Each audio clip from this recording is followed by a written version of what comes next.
Hi, everyone. My name is Rue Bott, one of the board members at Act to Change. During the day, I'm a partner in the associate practice group at the world's largest and the nation's top-ranked legal search firm, Major Lindsey in Africa.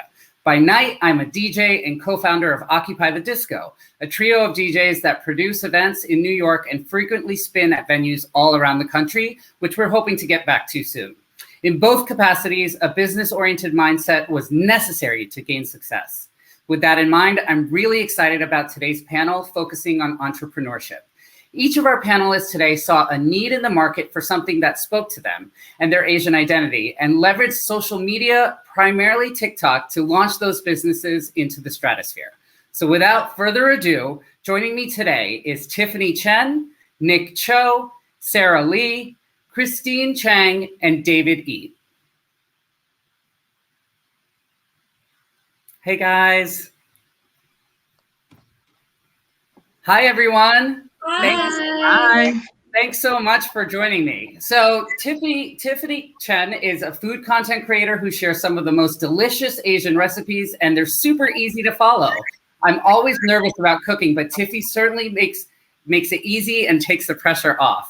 Next up is Nick Cho, who's the real-life father behind the viral Your Korean Dad TikTok account, and also the co-founder and co-CEO and head barista of Wrecking Ball Coffee Roasters. His videos warm everyone's hearts while also subverting stereotypes. We also have Sarah Lee and Christine Chang, the co-founders and co-CEOs of Glow Recipe, a cruelty-free, clean, fruit-powered skincare brand. And lastly, we have David E., co-founder of Very Good Light, the ultimate men's grooming destination for Gen Z and young millennials. He's also the author of the book, Pretty Boys. Thank you all for joining me today. So I want to jump right into it. We all know that this past year has been incredibly hard for the community due to the pandemic and also the rise in anti-Asian hate. As entrepreneurs, what has been the most challenging part about ensuring that your business continues thriving? David, I'll start with you. I think that, at the core and the soul of who I am, I have always been an activist and an advocate. I grew up in Colorado Springs, Colorado, as the lone Asian American in school. So I was always otherized. I felt like a social pariah, and I was always meant to feel low about myself.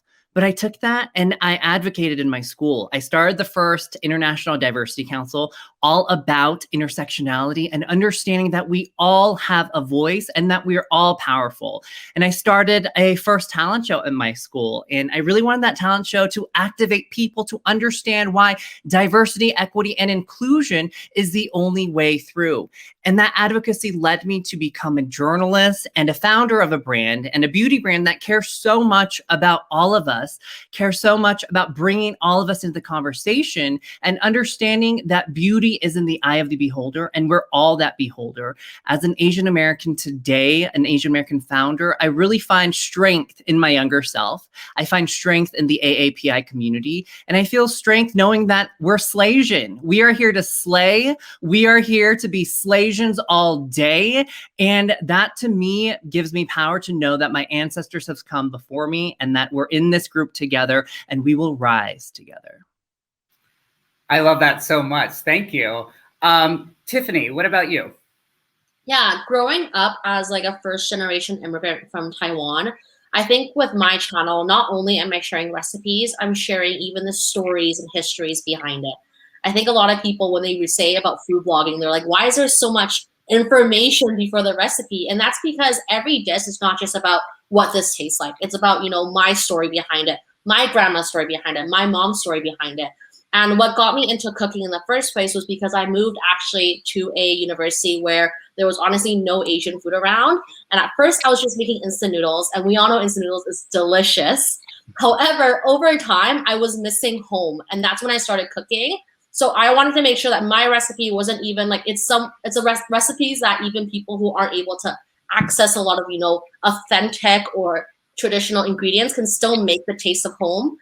In their comfortable home, especially right now when we can't travel. A lot of us couldn't go back home for Lunar New Year, spend time with our family. A lot of us was our first Lunar New Year without our family, actually. So I wanted to make sure that, I'm able to bring the traditions that, I do at my house and share with everyone else as well. That's really great. I love that. Sarah, how about you? So Christine and I started Glow Recipe to start something that we were both so passionate about, coming from our upbringing and our roots and our heritage, which is Korean skincare.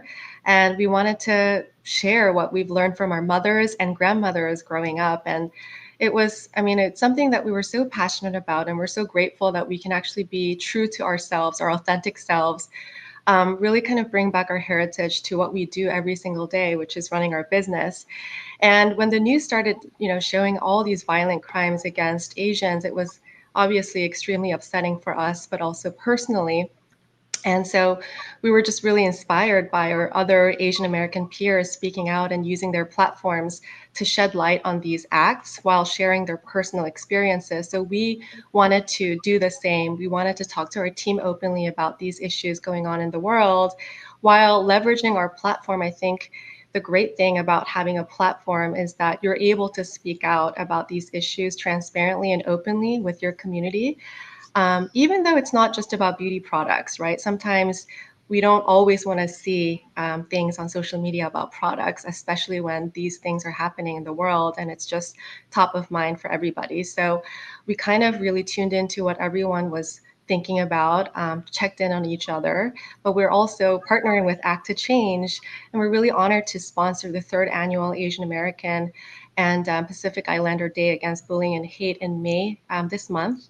And we're also doing a really fun day of events talking about our heritage and all of the things that we were inspired by growing up. So this is just small steps that we're taking as a brand, but we would love to do more with an organization like Act to Change. And we thank you for that support. Christine, is there anything you want to add to that? Yeah, and you mentioned the pandemic, Rue, and for us, Glow Recipe is about sharing our heritage and the Korean beauty approach that we grew up with every day. And even during the pandemic and during what's been a really challenging time for so many people, we were able to deep dive into creating content around self-care and wellness, drawing on a lot of the approaches that we grew up with in Korea, learned from our mothers and grandmothers. And it's really interesting to us that this became another resource for us and a resource for our community's needs during a really challenging time. Additionally, with regards to the rise in Asian hate, we've also been very vocal about the fact that we believe the beauty industry needs to speak up because it's not only our business. So many companies draw inspiration from the innovations and ingredients and technologies that are very much inspired by Asian beauty practices. And we believe it's important that if your business benefits and leverages these traditions, there's a duty to also help educate on and amplify what's happening out there. So we're doing our best to do our part, but our goal is to get as many people and organizations and companies involved. Thank you. Hey, Nick, how about you? Yeah, it's a great question. In many ways, I suppose, ironically, what's been the most challenging for my business is similar to what I found most challenging about the Asian Pacific Islander American Collective. We're all in this together, and we're all different in dealing with our own issues. So like my coffee company, Wrecking Ball Coffee Roasters here in San Francisco, for the parts of our business that are on our own domain, we've done okay through the pandemic. We've had some figuring out to do and a lot of work to put in, but we've maintained our business levels this whole time, and we've been very fortunate. But we also have other folks we work with, cafes, markets, restaurants that we supply to, suppliers for our production, like raw coffee producers, even the people who make our packaging. Everyone's had a different story over the past year. And I guess to answer your question about the most challenging part is that what does it mean if we're doing okay if our supplier is not, or if someone in our neighborhood is not one of our customers is struggling? What can we do? Or more specifically, what can we do to sacrifice in order to actually support others in our community, not just enjoy the upside when it feels good? So in a way, it's been what's challenging most for me. And it's one of the most challenging issues within the AAPI American Collective. That's true. I think that we're all learning so much about how to support the community at large. Over the events of the last year, that was something that we all strive for before that. But over the last year and a half, it's really become so incredibly important that we really need to stand in solidarity with everyone, right? And support the community. I did want to ask you another question, Nick. I mean, we heard a lot about, your upbringing and heritage, how does that play a role in your business? Yeah. One of the things I found myself talking about a lot lately when talking about how I grew up and how my parents and the way they were mother and father to me, like how that all relates to what I put out there as your Korean dad.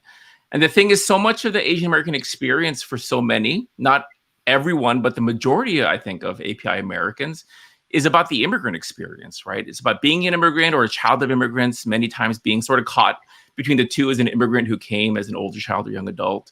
But the thing is, we're sort of stuck between two realities as API Americans. We come from the cultures that put a lot of value, maybe the highest value, on respecting our parents and our elders, right? You know, but on the other hand, our immigrant parents or grandparents, their journey to the US and transplanting of themselves and their families, trying to find a place in this country, navigate life without being English language like totally proficient. Can we really look to them to know how we, our generation, like you, me, all of us, how we're supposed to be our best? You know, folks immigrate to this country for a better life for them and their families, not for something called the API community, and certainly not for our Black, Indigenous, Latinx, and white fellow American citizens. But we know, don't we? Like, we know that that's part of our responsibility as Americans to work for a future that's fair, just, and equitable for everyone. So that's informed everything that I do for my business. It's not just for, enough for me and my family to be comfortable. I have to make sure that all of our employees, our community, like everyone, is being considered as well. And it's not always the easiest way to do business, but that's the way I had to do it. Yeah, that makes sense. Christine, you also mentioned how your heritage really influenced your brand. Can you tell us a little bit more about that?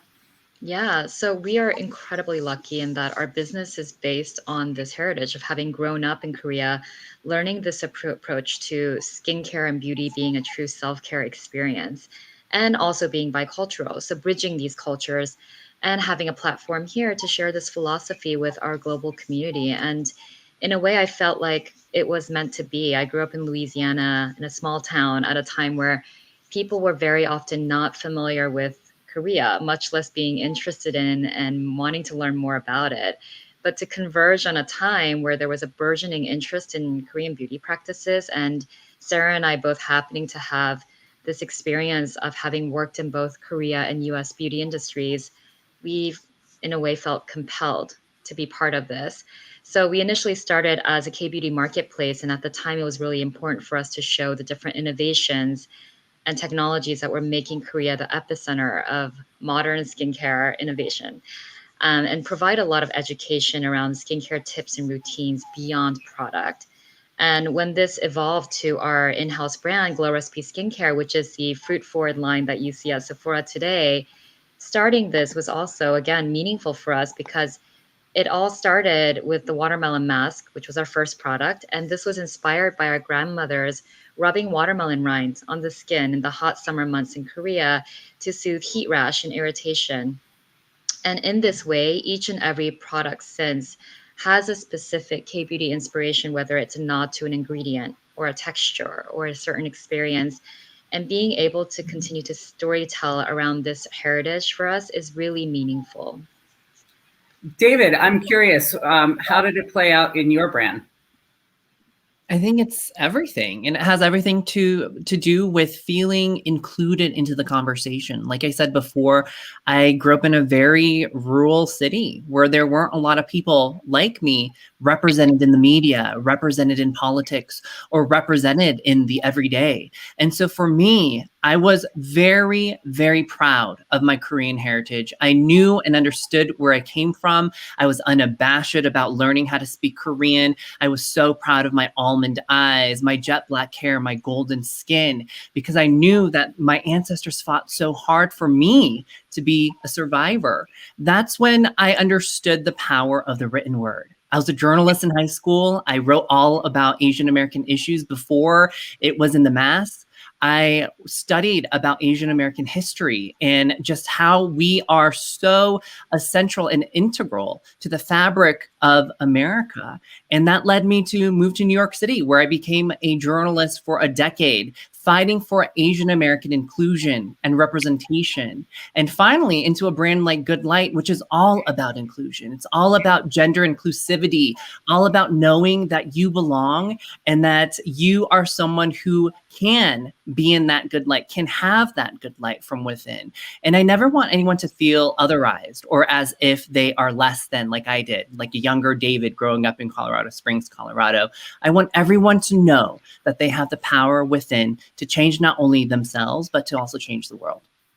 That's so great. I grew up in a small town in Pennsylvania, and I know that feeling very much. And I also like that you brought up learning your history. I think for a lot of us, a lot of Asian Americans, we weren't really taught our history, definitely not in school or anything like that. So it is incumbent on us to try and figure it out, but hopefully generations to come, they'll get to know it as well.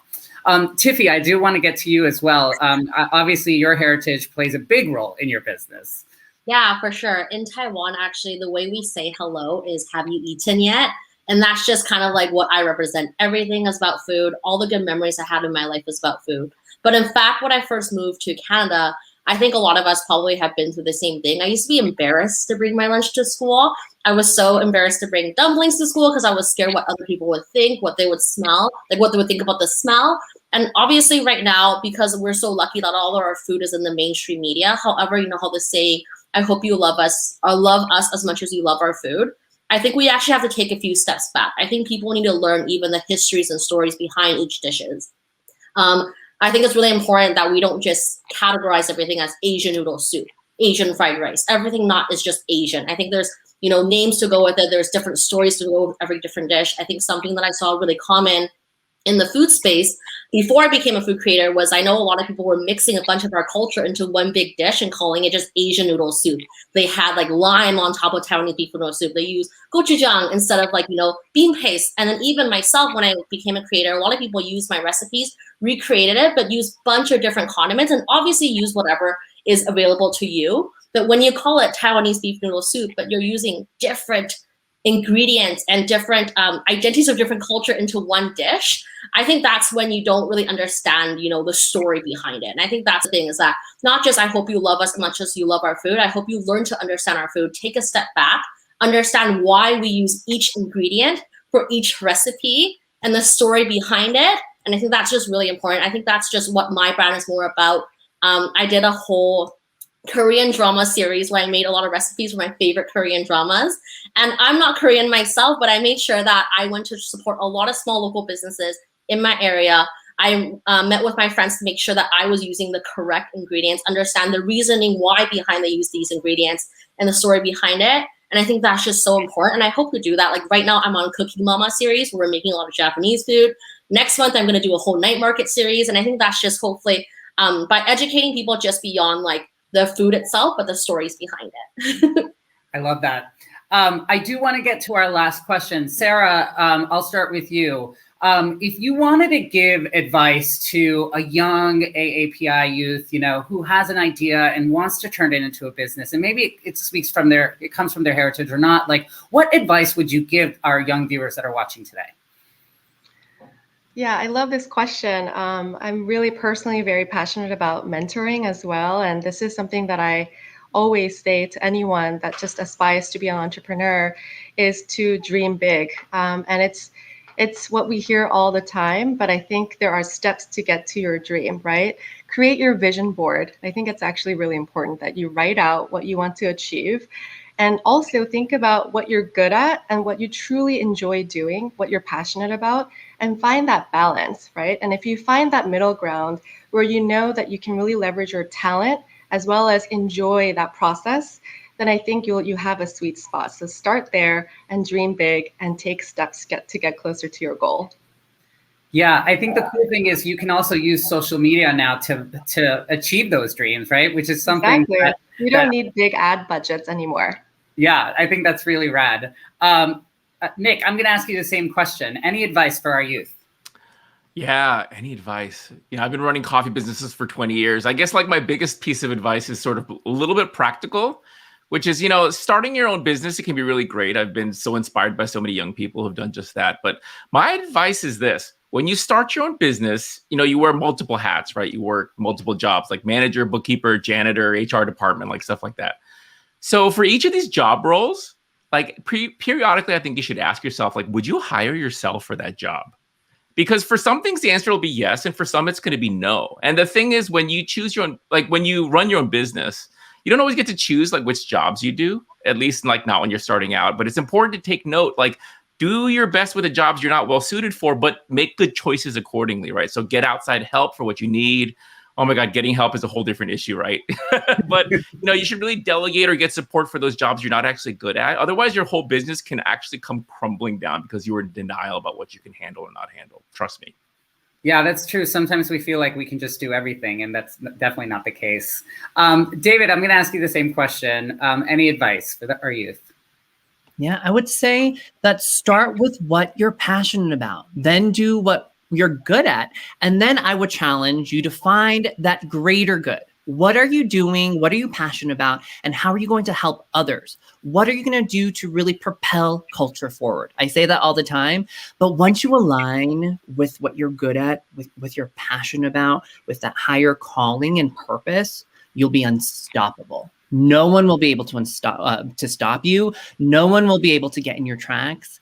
The universe will unfold in more ways than you know. So just align yourself, do some self-searching, some self-actualization, some self-love practices, and come to terms with who you are. And I think that when you do identify those three and genuinely and authentically go for it, you're going to really change the world. That's so inspiring. So inspiring. Tiffy, how about you? Yeah, I think just staying passionate and, being patient. I'm a strong believer is that luck is when preparation meets opportunity. It took me 10 years to get to kind of like my food blogging journey. I just started. However, I never once felt like my journey at my corporate 9 to 5 was a waste of time. I learned so much. Every day, you're learning something, regardless, like if you don't think you are, you're learning something.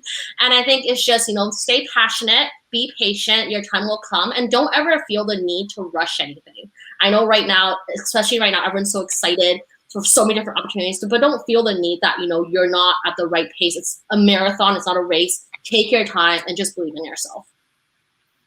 And how about you, Christine? I would say that you can find meaning, not just in where you want to go or what you want to achieve as an entrepreneur, but how you get there.